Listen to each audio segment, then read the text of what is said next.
అంటే వెన్న ముద్దై పోదా వజ్రం. నీ ఛాతీ విఖ్యాతి ఆహ తెలుసులే, మేలేత నా బుగ్గలో మొటిమకు.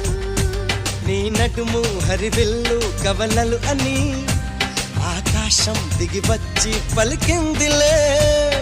చిచ్చర పిడుగై చొచ్చుకుపోతే, చిచ్చర పిడుగై చొచ్చుకుపోతే పచ్చని ఆకై విచ్చుకుపోతా. తను నా నెమలి కన్నోడా నా నమిలే చూపోడా.